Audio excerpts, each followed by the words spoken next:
July August বিপ্লবের পর বাংলাদেশে কিংস পার্টি হিসেবে প্রতিষ্ঠিত হওয়া ছাত্রদের যে সংগঠন, এটির ভবিষ্যৎ কি? খোলামেলা বলতে গেলে কিংবা নির্লিপ্তভাবে বলতে গেলে ভবিষ্যৎ একেবারে অন্ধকার। এবং এই রাজনৈতিক দলটি পরিপূর্ণভাবে 100% ডাব্বা মারবে এবং ডাব্বা খাবে। আপাতত রাজনীতির যে বিজ্ঞান বা রাজনীতির যে অঙ্ক বা কেমিস্ট্রি, এটাই বলছে। আমার তরুণ যারা বন্ধু, তারা হয়তো রাগ করতে পারেন, অভিমান করতে পারেন। এই প্রথম আমি তাদেরকে নিয়ে কোনো কথা বলছি। আমি অন্তঃস্থল থেকে তাদের যে ত্যাগ, আত্মত্যাগ, জুলাই আগস্ট বিপ্লবে তাদের যে ঝুঁকি নেওয়া, এটাকে শ্রদ্ধার সঙ্গে স্মরণ করছি। কিন্তু কোনো অবস্থাতেই তাদের রাজনৈতিক যে দল গঠন, এটিকে আমি আগেও সমর্থন করিনি, এখনও করছি না। এবং তারা যদি আরও 100 বছর ক্ষমতায় থাকে, তবুও আমি বলবো যে এটা ভালো কাজ হয়নি। কেন? কারণটা হলো যে আমাদের দেশের রাজনীতির একটা ইতিহাস আছে, রাজনীতির একটা অঙ্ক রয়েছে, বিজ্ঞান রয়েছে, কেমিস্ট্রি রয়েছে অর্থাৎ রসায়ন রয়েছে, ফিজিক্স রয়েছে, জীববিদ্যা রয়েছে। এর কোনোটার মধ্যেই ছাত্রদের এই দল গঠন, রাজনীতি করা, এটি পড়ে না। ছাত্র বন্ধুরা পড়াশোনা করেন, তারা জানেন যে এই পৃথিবী, বিশ্ব ব্রহ্মাণ্ড যা কিছু তৈরি হয়েছে, সব কিছুর মূলেই সংখ্যাতত্ত্ব রয়েছে, অর্থাৎ ম্যাথমেটিক্স রয়েছে। তারপর সেই ম্যাথমেটিক্সের ভিত্তিতে, সংখ্যার ভিত্তিতে এটি গঠন হয়, গঠন প্রণালী রয়েছে, যেটিকে ফিজিক্স বলতে পারেন, অবয়ব, স্ট্রাকচার। এরপর সেখানে একটা প্রাণ সঞ্চার হয়। সেই প্রাণটাকে আপনি ইলেকট্রিসিটি বলতে পারেন, রসায়ন বলতে পারেন, বা কেমিস্ট্রি বলতে পারেন। তো এই ফিজিক্স, কেমিস্ট্রি এবং ম্যাথমেটিক্সের কোনো টার্মের মধ্যেই ছাত্রদের এই রাজনীতি পড়ে না। দ্বিতীয়ত হলো, আমাদের দেশে রাজনীতি যেভাবে প্রতিষ্ঠিত হয়েছে অতীতকালে, অতীতকালে মানে যেন তেন অতীতকালে নয়, একেবারে ধরুন গোপালের আমলে, যখন বাংলাদেশে শশাঙ্কের রাজত্বের পরে 100 বছর বাংলাদেশে কোনো রাজনীতি ছিল না, যে সময়টিকে বলা হয় মৎস্যান্যায়। এবং যে সময়টিতে বড় মাছ ছোট মাছকে খেয়ে ফেলতো, এই দেশে কোনো রাজা ছিল না, মারামারি, হানাহানি, কাটাকাটি বলতে, সিভিল ওয়ার বলতে যা বোঝায়, ওটা ছিল। এবং সেটা কোন সময়টাতে ছিল? আরবে যখন আয়ামে জাহিলিয়াত শেষ হলো, অর্থাৎ আল্লাহ রাসূলের যাকে বলা হয় জমানা শুরু হলো, এবং খুলাফায়ে রাশিদিনের শাসন ব্যবস্থা যখন আরবে শুরু হলো, ঠিক সেই সময়টাতে বাংলাদেশে এই মাচ্ছান্যনায় বা আয়ামে জাহিলিয়াত শুরু হয়ে গেল। আরও অবাক করা ঘটনা হলো, আল্লাহ রাসূলের নবুয়ত লাভের পূর্বে, অর্থাৎ 610 খ্রিস্টাব্দে তিনি নবুয়ত লাভ করেছিলেন। এই নবুয়ত লাভের পূর্বে যে জমানাটাকে আয়ামে জাহিলিয়াত বলা হয়, ঠিক সেই আয়ামে জাহিলিয়াতের সেই জমানাতে বাংলাদেশ ছিল one of the greatest and finest country around the world. ওই সময়টিতে বাংলা, বিহার, উড়িষ্যার, উত্তর ভারত, উজ্জয়িনী, এই বিশাল এলাকা জুড়ে যে রাজারা রাজত্ব করতেন, তাদের মধ্যে শশাঙ্ক অন্যতম, হর্ষবর্ধন ছিলেন, রাজ্যবর্ধন ছিলেন। তো তারা মিলে যে শাসন ব্যবস্থা এখানে চালু করেছিলেন, এটি ছিল সারা দুনিয়াতে সবচেয়ে শ্রেষ্ঠতর শাসন ব্যবস্থা।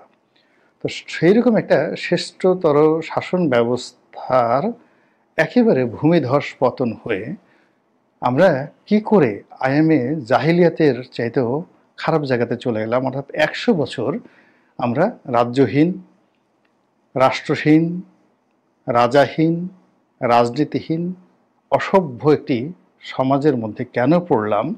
আজকের তরুণ সম্প্রদায় এই সমীকরণটা যতক্ষণ পর্যন্ত অনুধাবন না করতে পারবেন, ততক্ষণ পর্যন্ত তারা আমার এই বক্তব্যের গুরুত্ব বুঝতে পারবেন না। তো যেটা বলছিলাম যে রাজনৈতিক দল করার সেই আমল থেকে, অর্থাৎ সেই 100 বছর আয়ামে জাহেলিয়াতের পর যখন এদেশের জনগণ অভিজাত বর্গ একজন রাজা নির্বাচন করলেন গণতান্ত্রিকভাবে, তিনি হলেন গোপাল, এবং সেই গোপালের বংশ পাল বংশ প্রায় 400 বছর এই বাংলা, বিহার, উড়িষ্যা সহ উত্তর ভারতের বিরাট অংশ, মেদিনীপুর, পশ্চিমবঙ্গ শাসন করেছেন, অর্থাৎ ভারতের অর্ধেকটা অংশ তারা শাসন করেছেন। তো কিভাবে সেই শাসন হলো, কিভাবে নিয়ন্ত্রণ হলো, এটাও ছাত্রদেরকে জানতে হবে। তো সেই যে নেতা নির্বাচন হয়েছে, সেই নেতা নির্বাচন কিন্তু রাজতন্ত্রের যুগেও ছিল, এমনকি মুঘল জমানাতে ছিল। এখন সম্রাট বাবর মারা যাওয়ার পর কে হবেন সাম্রাজ্যের প্রধান, তা নিয়ে কিন্তু হুমায়ুনের ভাইদের মধ্যে যুদ্ধ হয়েছে, মারামারি হয়েছে, এবং গণতান্ত্রিক পদ্ধতিতে মনোনয়ন ছিল, কিন্তু তারপরে গণতান্ত্রিক পদ্ধতিতে হুমায়ুন বাদশাহ নির্বাচিত হয়েছে, এবং বাদশাহ নির্বাচিত হয়ে তার ভাইদের বিরুদ্ধে তার যুদ্ধ করতে হয়েছে। একইভাবে আকবর, অর্থাৎ আকবর একমাত্র সন্তান, কিন্তু তার সিংহাসন আরোহণটা এত সহজ ছিল না। সেখানে নির্বাচন হয়েছে, অভিজাততন্ত্র আমির ওমরা যারা আছে তাদের ভোটে তিনি নির্বাচিত হয়েছেন। বাবরের ক্ষেত্র তেমনি হয়েছে। তার আগে দাস বংশ ছিল, সুলতানি আমল ছিল দিল্লিতে, বাংলাদেশে।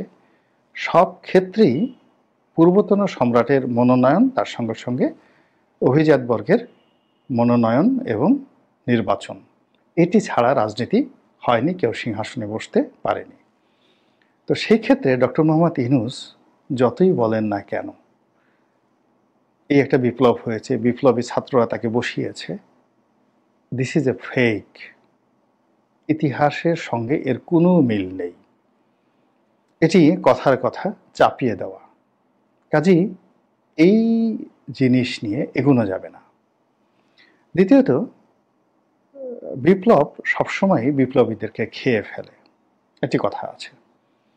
এজন্য বিপ্লব হওয়ার সঙ্গে সঙ্গে বিপ্লবীরা পালিয়ে যায় বাঁচার জন্য। চে গুয়েভারা পালিয়ে গিয়েছিলেন, তারপর কিন্তু তিনি বাঁচতে পারেননি। সালভেদর আলেন্দে বাঁচতে পারেননি। এরকম বহু বিপ্লবী, বঙ্গবন্ধু বাঁচতে পারেননি। তো বিপ্লব সবসময় বিপ্লবীদের খেয়ে ফেলে। তা আমাদের এই সমাজে যারা বিপ্লব করেছেন, আলটিমেটলি সেই বিপ্লব কিন্তু তাদেরকে খেয়ে ফেলেছে, এই সময়টাতে খেয়ে ফেলেছে। এবং খেয়ে ফেলার প্রথম লক্ষণ হলো এই, তারা রাজনীতিতে এসেছে, যাদের ইতিমধ্যে বদনাম হয়ে গেছে কিংস পার্টি রূপে। এখন একটা কিংস পার্টি হয়েছে, আর একটা কিংস পার্টি হবে। যদি এই ছাত্ররা ফিদেল ক্যাস্ট্রোর মতো কিংবা আয়াতুল্লাহ রুহুল খমেনির মতো দীর্ঘদিন ধরে একটা বিপ্লবের বাণী প্রচার করে, যুদ্ধ করে, বিপ্লব সাধিত করে তারপরে ক্ষমতায় বসতেন, বিপ্লব তাদেরকে খেতে পারত না। কিন্তু আপনি দেখুন, বিপ্লব কিন্তু আরেকটু হলে লেনিনকে খেয়ে ফেলেছিল। বিপ্লব কিন্তু ট্রটস্কিকে, বিপ্লবের সবচেয়ে গুরুত্বপূর্ণ ব্যক্তি ছিল, রুশ বিপ্লবের গুরুত্বপূর্ণ ব্যক্তি ছিল ট্রটস্কি, অর্থাৎ সেই ট্রটস্কিকে বিপ্লব কিন্তু খেয়ে ফেলেছে, সম্পূর্ণ খেয়ে ফেলেছে। চীনা বিপ্লবে চিয়াং কাইশেককে খেয়ে ফেলেছে।